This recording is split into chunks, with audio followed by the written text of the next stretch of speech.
श्रीरंगपुरम नाम के एक गांव में वीरैया नाम का एक दर्जी रहता था। वीरैया की पत्नी का नाम राधा था। वीरैया के पिता सोमैया का हाल ही में निधन हुआ था। पिता के जाने के गम से वीरैया अभी उबर नहीं पाया था। एक दिन सुबह वीरैया के घर गांव का साहूकार पैसा उधार देने वाला भूषण आया। नमस्ते भूषण जी, आइए, कैसे हैं आप? मैं ठीक हूँ वीरैया, मैं तुमसे एक जरूरी बात करने आया हूँ। क्या बात है बाबूजी? तुम्हारे पिता सोमैया ने खेती के लिए मुझसे 1 लाख रुपए उधार लिए थे।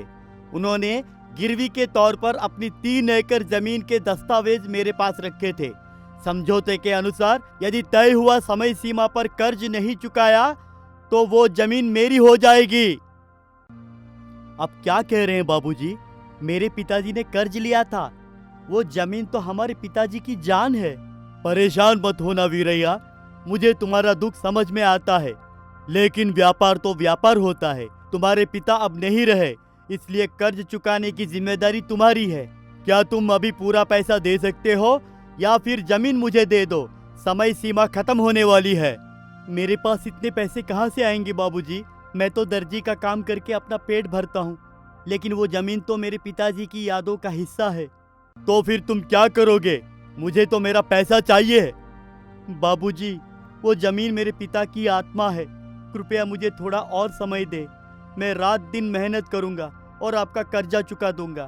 तब तक उस जमीन को किसी और को मत दीजिए। ठीक है वीरैया, तुम्हारी स्थिति देखकर मैं मान जाता हूँ। मैं तुम्हें 1 साल का समय देता हूँ।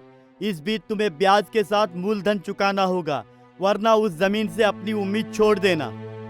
धन्यवाद बाबूजी, मैं पक्का चुका दूंगा। जमींदार भूषण चला गया। वीरैया और राधा बरामदे में बैठ गए। राधा की आंखों में आंसू थे। तब राधा ऐसी बोली, ये क्या हो गया? इतनी बड़ी रकम हम कैसे चुका पाएंगे? हमारे पास पैसे तो आते, वो भी हमें खाने और कपड़ों के लिए भी कम पड़ जाते, और 1 लाख का कर्जा हम लोग कैसे चुका पाएंगे? राधा, वो खेत पराया को होने नहीं दूंगा। मुझे बस दर्जी का काम आता है। ये सुई और धागा ही मेरा औजार है। आज से मेरी जिंदगी उस खेत के लिए है। तुम्हें भी इस काम में मेरी मदद करनी होगी। लेकिन हम क्या करेंगे जी? खर्चा, कम खर्चा। आज से हमारे घर में बेकार का खर्चा एक भी नहीं होना चाहिए। उस दिन के बाद वीरैया के अंदर अलग तरह का बदलाव आया। वो साधारण वीरैया से कंजूस वीरैया में पलट गया। अगले दिन सुबह, सुनिए जी, चाय लीजिए। राधा, इसके लिए चाय पत्ती चाहिए, दूध चाहिए और शुगर भी चाहिए। ये सब फ्री में तो नहीं मिलेंगे। कितना खर्चा? तुम्हें पता है कितना खर्चा होगा राधा? महीने में कितना खर्चा होगा पता है तुम्हें? क्या जी, सुबह से उठकर आप इतनी मेहनत करते, थोड़ी चाय भी नहीं पियोगे तो कैसे होगा? कमजोर पड़ोगे। कमजोरी आएगी तो पानी पीऊंगा। पानी मुफ्त में मिलता है, चाय के लिए पैसा लगता है। अब से हमारे घर में चाय बंद है। वो पैसे खेत के कर्जे के लिए रखना होगा। जाओ वो दूध जाके किसी और को बेच दो। आए उन पैसों को डब्बे में रखो। लेकिन वेकिन कुछ नहीं, ये मेरा आखिरी फैसला है। जाके पानी लेके आओ। राधा उदास होकर पानी लेकर आती है। वीरैया पानी पीकर अपने सिलाई मशीन में बैठ गया। दोपहर का खाने का वक्त हो गया। खाने के लिए आइए जी, चावल और बैंगन की सब्जी बनाई है। वीरैया केले के पत्ते के पास बैठकर, क्यों राधा, सब्जी में इतना कोई तेल डालता है क्या? तड़के के लिए इतनी सामग्री जरूरी है क्या? इतना खर्चा करेंगे तो हम उस खेत को कभी बचा नहीं पाएंगे। अरे, मैंने तो सब्जी के हिसाब से तेल डाला था। वो भी नहीं डालेंगे तो सब्जी कैसे बनेगा? आप इतने कंजूस बनोगे तो कैसे होगा? हाँ, मैं कंजूस हूँ। जब तक वो खेत हासिल नहीं करता मैं ऐसा ही रहूंगा। अब से दिन में 2 बार खाना मत बनाना। सुबह बनाया गया खाना रात को भी वही खाना होगा। फिर से खाना बनाओगे तो लकड़ियाँ वेस्ट होंगी। समझ में आई? ठीक है, आपकी मर्जी, लेकिन आपकी सेहत बिगड़ेगी। थोड़ा संभल के। वीरैया पेट भरकर खाना भी छोड़ चुका था। कपड़े सिलते समय भी वो धागा बर्बाद ना हो इसका ध्यान रखता था। छोटे छोटे कपड़ों के टुकड़ों को भी फेंकता नहीं था, उनसे थैले सिलकर बेच देता था।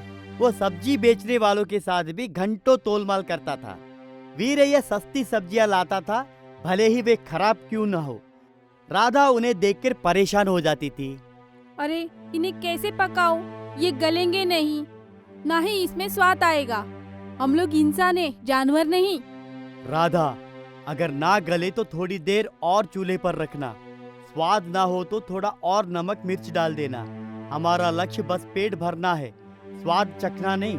आज 2 रुपए बच गए, वो देखो। मैं आपसे परेशान हो चुकी हूँ। उस खेत के चक्कर में आप इंसान की तरह जीना भूल ही गए हैं। जिस दिन वो खेत कर्ज मुक्त होगा, हम राजा की तरह जिएंगे। तब तक ये कष्ट तो सहना ही पड़ेगा। समय बीत रहा था। वीरैया रात दिन सिलाई मशीन चलाता था। दिन में गांव वालों के कपड़े और रात में शहर से लाए हुए कपड़े सीता था। वो बहुत थक जाता था।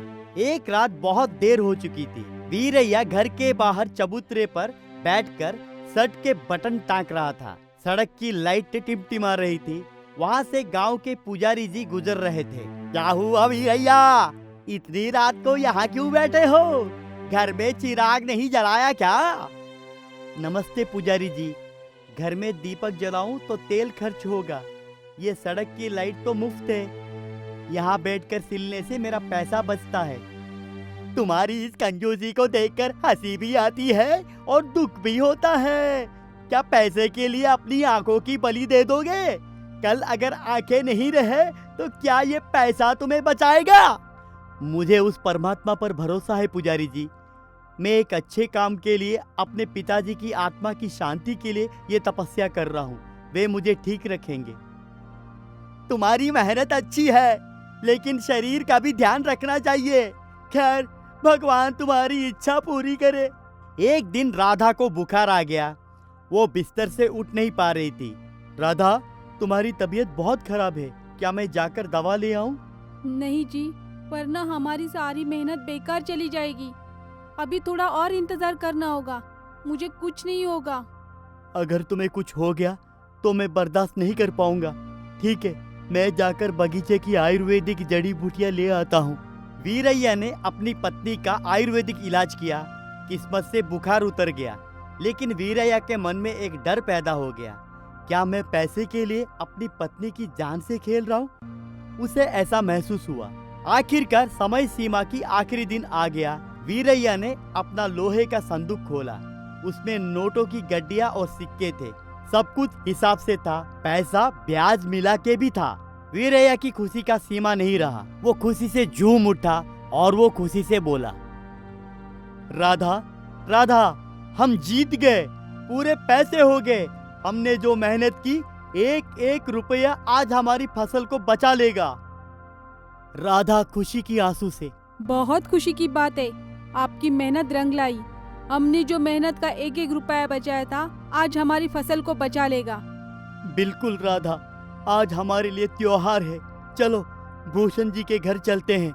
वीरैया और राधा पैसों की पोटली लेकर भूषण के घर गए। भूषण बरामदे में बैठे थे।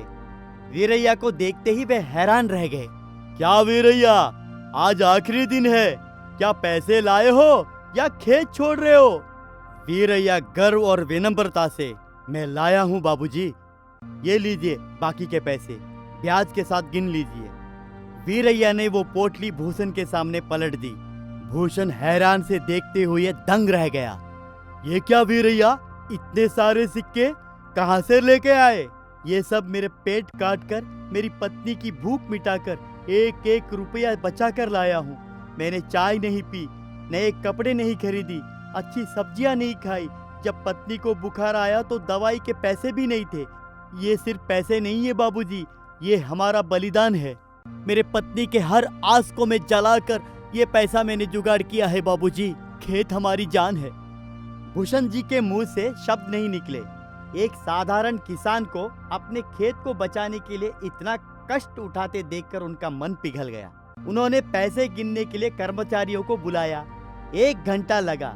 हिसाब बिल्कुल सही निकला। वीरैया, तुम्हारी हिम्मत का मैं दाद देता हूँ। तुम्हारे जैसे बेटे का होना, सोमैया जी बहुत किस्मत वाले थे। मैंने बहुत से किसानों को देखा है, लेकिन जमीन के लिए इतनी मेहनत करने वाला कोई नहीं देखा। ये लो तुम्हारे खेत के कागजात। भूषण जी ने कागजात वीरैया के हाथ में दिए। धन्यवाद बाबूजी। वीरैया, एक बात, तुम खुद को कंजूस समझ रहे हो, लेकिन वो कंजूसी नहीं, बचत है, ये मुझे समझ आ गया। खैर, अब अपनी सेहत का ध्यान रखो। आज मेरी तरफ से तुम्हारे लिए एक तोहफा है। वीरैया और राधा सीधा अपने खेत के पास गए। राधा, देखा, इस मिट्टी की खुशबू से मेरे पिताजी याद आते हैं। आज मैं जीत गया, अब हम पेट भर खाएंगे। मुझे बचत का महत्व समझ आ गया है, लेकिन बचत के कारण होने वाली तकलीफ भी समझ में आ गई है। अब हम खुशी से रहेंगे। हाँ जी, आज मुझे भी बहुत खुशी हो रही है। आपकी मेहनत का फल आपको मिल गया है। कंजूस वीरैया वापस पुराना वीरैया बन गया। जब लक्ष्य महान होता है तो उसे पाने के लिए किया गया त्याग भी महान होना चाहिए। माता पिता की इच्छाओं और उनकी यादों की रक्षा करना बच्चों की जिम्मेदारी है। इस कहानी से हम बहुत कुछ सीखा है। अगली कहानी के लिए फिर मिलेंगे।